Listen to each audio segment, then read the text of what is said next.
welcome to Our Take, Your Take. Last week, Catholic protesters demonstrated in the Russell Senate office building in Washington, D.C. to protest the detention of migrant children at the U.S. southern border. 70 of the activists were arrested after they refused to leave the rotunda in an act of civil disobedience. Joining me today are two of the people who participated in that civil disobedience action, Jason Steidl, a theologian, and Billy Critchley-Menor, an intern at America Media. Welcome to the show.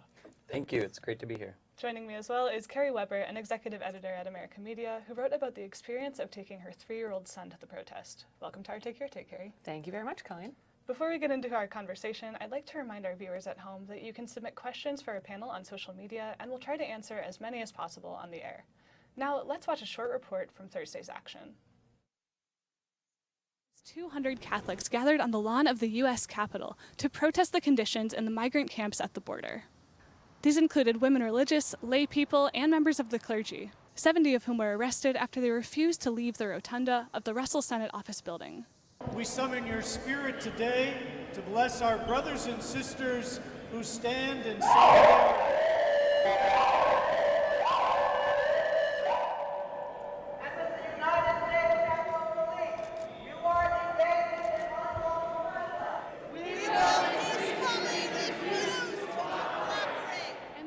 This format for a protest? Why occupy the rotunda of the Russell building? I think this was to kind of raise the ante, to call more attention to it, specifically to say that Catholics are standing up, are taking action, are risking arrest, are coming to Washington to send a very specific message. We really want an end to children in immigrant detention, that we want the end of families being split up. Right now, the reality is we do have children in detention.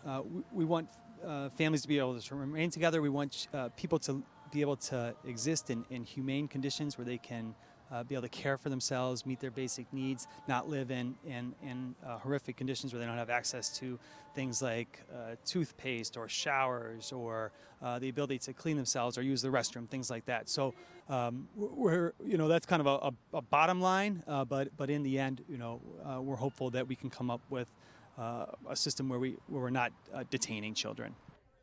For months, the events at the southern border have broken our hearts and stoked our anger. Amen. The conditions our children face at the border is a stark reminder, as we just heard, of the moral bankruptcy of our current immigration policy. It is wrong and it must stop.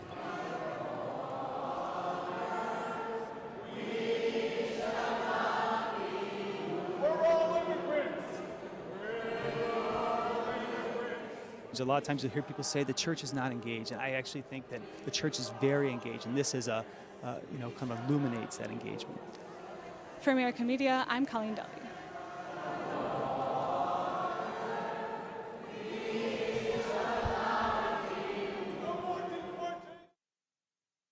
Now, obviously, a highly public demonstration like this one that includes striking images like women religious being led away in handcuffs can spark some particularly strong emotional responses. And some might say that that's the entire point of a demonstration like this. But for as long as there have been Catholics participating in civil disobedience, there have been other Catholics asking why someone would break the law in this way. So, Jason and Billy, I wanted to start with you. Why did you participate in this action? Sure. So first, I live in the Bronx, and a lot of my neighbors are immigrants and refugees. Some of them don't have papers. So my hope was to amplify their voices. Oftentimes they can't speak up. Also, my faith really drew me to this. When I look at the life of Jesus Christ, he's one who goes to the margins. He's one who's standing up for ministering to those who are hurting, those who are most vulnerable within society. Yeah, that makes sense. What about you, Billy? I remember last year there was a group of sisters who participated in an action like this to protest DACA that was going to be ended. And I remember watching that protest and being mobilized myself to call my representatives, to call senators, and to speak out against that. And so when there was an opportunity for myself to go and place my voice and my body in that space to help mobilize other Catholics to speak out against the detention of immigrant children, I thought, that is a good thing for me to do as a Jesuit and as a person of faith. Got it. Yeah, I want to return a little bit to how your faith compels you to do something like this. But Kerry, I wanted to ask you, you recently wrote an article about why you decided to bring your 3-year-old to this protest. Can you tell me a little bit about why you wanted to do that and what you wanted him to learn? Yeah, sure. I mean, kids' minds at that age are just so absorbent, and I wanted him to learn about what it means to love your neighbor, right? And I wanted him to know that our neighbor includes people who live next door to us, who he gets to know, and people who are coming to our country, people who we don't yet know, but who we still need to love. I also wanted him to know that being a part of the church was more than what we do going to Mass on Sunday. We go to Mass on Sunday. I wanted him to understand our faith as broader than that, as that what we do on Sunday when we go to Mass, we are then sent forth to live the gospel in the world, and that this was a part of it. And I was excited that there would be a lot of religious there, as that he could see that witness. And I wanted him to know that I wanted to be there, that kids learn so much through the examples of their parents first. And even if it's like 20 years from now and he looks back and he thinks, my mom thought that was really important, maybe this is, I need to think about this now more, that would be okay with me. Got it. One thing that I've heard recently asked about this was whether the protesters tried to meet with their representatives in Congress before taking on an action like this. What did y'all think? What else was involved in this movement? Well, the action actually coincided with a national Catholic call-in day on behalf of immigrant children who were detained. And so a lot of us who were representatives of different religious communities or other faith communities, we contacted other people and encouraged them to call in to sort of amplify the action in a bigger lobbying effort. I heard one sister tell me that she was calling all day to try to get in to reach her representative. And when one of the sisters you were arrested with? A sister who I knew who was not arrested. But she was calling in. And when she finally reached the staffer for her representative, he said, "You can save your breath, sister. We've heard from every nun in the country today." So I think there was a lot of a lobbying effort, much more than just the 70 of us or over 100 of us who were there on that day. Got it. Kerry, is this something that when you're in your parish or you're in family life as a Catholic, is this something that you think gets talked about? Something like a Catholic call-in day or other sorts of movements like that? It's not something that came up in my parish community, but the general community around that is pretty active. Our parish did sponsor a refugee family, and so there is it's a good way to see the different forms of support that can come out of parishes. So some people might be called to be at a protest or to participate in that way, and some people might be called to take the refugee family grocery shopping, which is part of what our parish was doing. And both of those are wonderful and valid and holy, and I think it's good for people to understand that there's a lot of ways in which we can participate in action that shows that we love our neighbor. Right. You don't have to be getting arrested. Maybe your vocation is to something else. Sure, yeah. Literally the last thing that my mother and my husband said to me before I left was, "Do not get arrested today," particularly with my son in tow. But it was very moving for me actually to make the journey from New York to D.C. with my son, which was, on the global scale, very simple. But on a parent scale, you're like, okay, make sure he's on the train, make sure he's far from the tracks. I got a bag of diapers, I got all this stuff, all these things. And the whole time I kept thinking about and praying for the parents who are bringing their children here in an effort to provide a better life or just pure safety for them. And it was just really moving and heartbreaking. And so I tried to think of them and to carry them with me as we made our own journey, however, simple it was in comparison. Right. And you said that you wrote this in your piece, that your son sort of demonstrated having learned something on the train ride home. Can you tell us about that? Sure. So he brought his Paw Patrol figurine of Marshall the fire dog with him and the fire truck. And on the train ride home, he pulls down the tray table and he's putting them down. He's laying them down. He's like, "Oh, they're protest. They're laying down. Wow. They're wearing the signs with the pictures of the children who need everything," is what he said. And it was just so moving to me because, of course, the pictures were of the children who had died. And I didn't tell him that because he's 3 years old and he doesn't need to know that. But it made me really think very deeply about the fact that no child should experience at the hands of our government something that I don't even want my kid to experience hearing about secondhand. Right. And what a privilege it is to be able to shield him from that, and that element of that suffering. But it also heightens my sense of responsibility to make him want to be a person who cares about those people who suffer, and to want to do something on their behalf. Mm-hmm. Well, Kerry, obviously your work trying to teach your son about this slowly and gradually is going to be ongoing. I want to ask you guys, what does your ongoing work with this look like? I think, Billy, you had seen that there were a few more events planned. Could you tell us about those? Yeah, so this action was part of a broader campaign called the Catholic Campaign for Immigrant Children that's sponsored by a lot of Catholic organizations, and they have other national actions planned as well as local actions planned. And so people can go to the Franciscan Action Network website and they can find out more information about that. But personally, I think, there's a greater call to engage in, lobbying and calling our representatives, but also to hold in our hearts and in our prayer the children who have died, the children who are being detained, and to really feel that in our heart. They're members of the body of Christ, they're members of our body, and I think our faith, as Kerry talked about, calls us to really feel a love for them, and to really, as a Christian, cultivate that in my own life, and then let it move me and convert me. Yeah. Jason, what about you? What does your ongoing work with this look like? Yeah, so I've been involved with a group at Fordham University, a group of graduate students and faculty that are discerning ways to move forward. And when I think about this issue, what fascinates me is that there's so many opportunities to get involved, right? So at Fordham, we're talking about ways that we can affect the university to prepare a more hospitable environment for students there, families who might be going through some of these issues. At the neighborhood level, being a good neighbor, right, to folks. I've seen a lot of efforts going on around the country to protect people who might be the targets of ICE raids.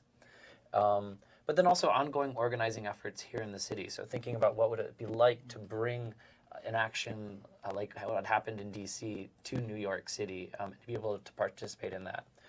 All of that along with ongoing ministries that are accompanying and ministering to immigrant and refugee communities locally.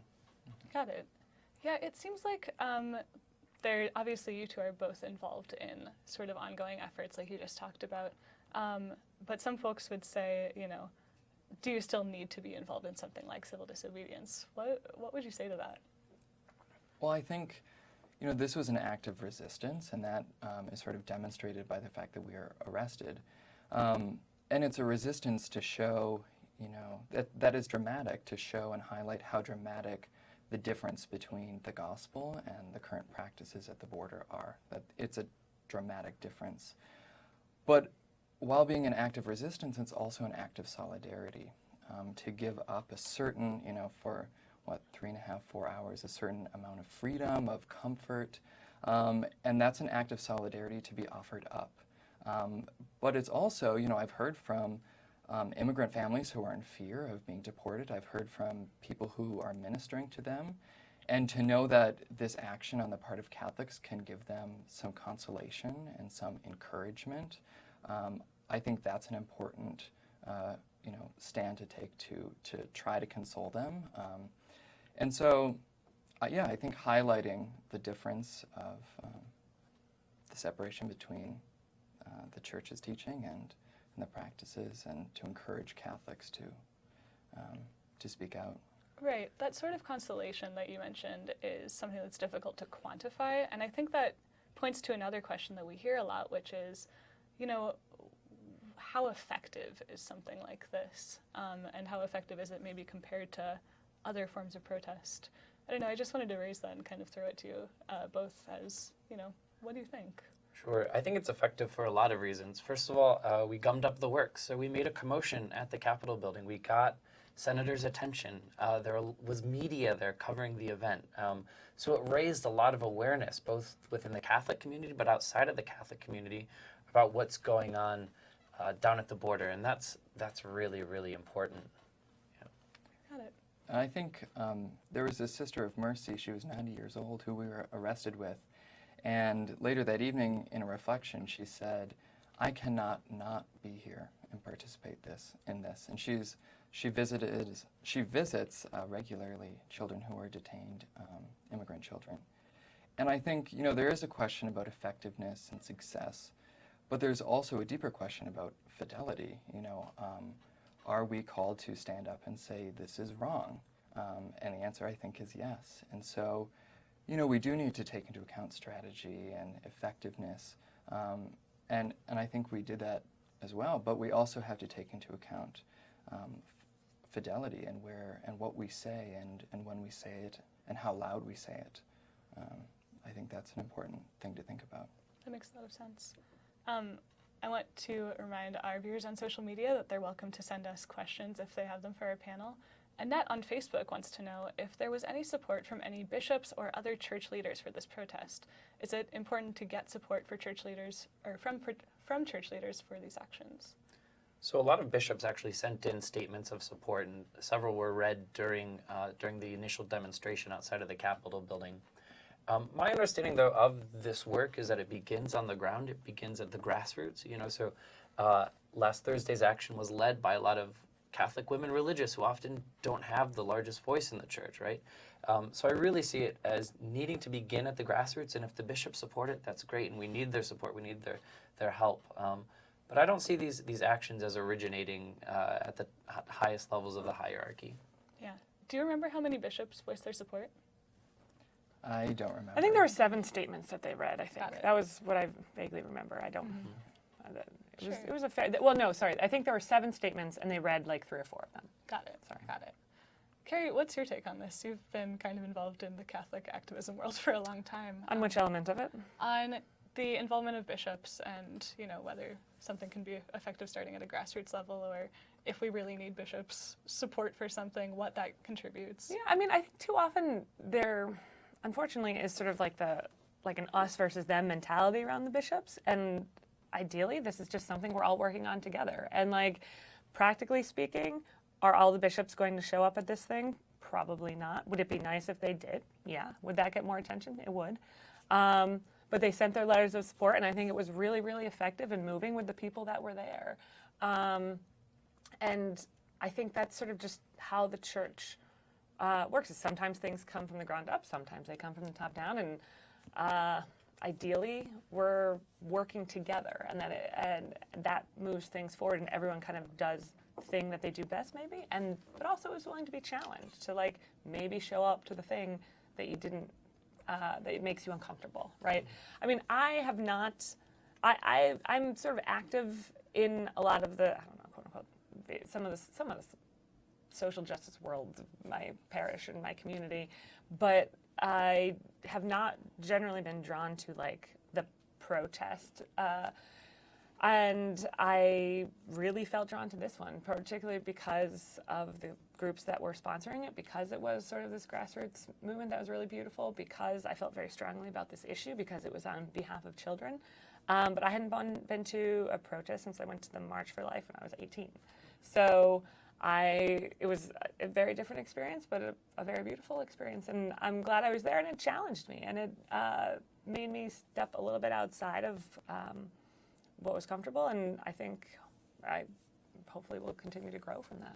Yeah, one of the things you mentioned to me when we were at the demonstration Thursday, I was covering it, was that you wanted your son to see this kind of protest rather than maybe something larger, more secular. Yeah, there was a protest that was sponsored in my town, or adjacent town, that was for families that were protesting on behalf of families, and they gathered at a detention center. I thought, this is a really beautiful idea. Maybe we could go. We didn't end up being able to go. And when I saw pictures of it afterwards, one of the biggest visuals from the day was a giant Trump chicken balloon, which I just found a little, discouraging. If I was going to bring my kid to that thing, you know what he's going to remember? A giant balloon that I'm going to have to somehow explain to him. And it just didn't, it didn't have the sort of tone that I was hoping to like expose him to. Although it, there's a lot of righteous anger around a lot of these issues, but I didn't think that was the way in for a 3-year-old, right? That was not a good idea. And so I knew that this protest would have a lot more powerful and vibrant and holy and healthy images for him to be a part of. Like the Franciscan talking to the police officer in the rotunda, chatting away, and he's asking me about them and saying, what are they talking about? What are they doing? Ooh, I mean, the kid loves police officers. He's 3 years old, right? So he was kind of excited to see them. Like this protest in some strange ways was sort of tailored for a lot of his interests. Like we got to take, and this is part of the way that part of the reason I wanted to take him there was because I knew he would, you put it weirdly, like enjoy a lot of parts of it, so that the lessons would kind of like come into it, but it wasn't like I was going to drag him down there. We'd sit in the car for hours and he'd be miserable, and I'd sit in the sun and I'd be like, love your neighbor, Right. I wanted it to be a positive experience for him. And I think it was, right? It was an adventure. We got to be part of a larger community. He got to see new things. He saw priests doing things that were a little outside the box for what he understands them to do. He saw women religious. He saw lay people. He saw signs. He saw pictures. He heard prayers and songs. And I, based on the conversations I had with him, he gets that we were praying for people in need. And that's what he needs to get right now, that we should love our neighbors, and we should pray for people in need, and we should do what we can to help them. And I do think that's what he took away. And so I was really glad and felt really blessed to be able to take this action as a part of that particular community and within the context of our faith. That makes a lot of sense, yeah.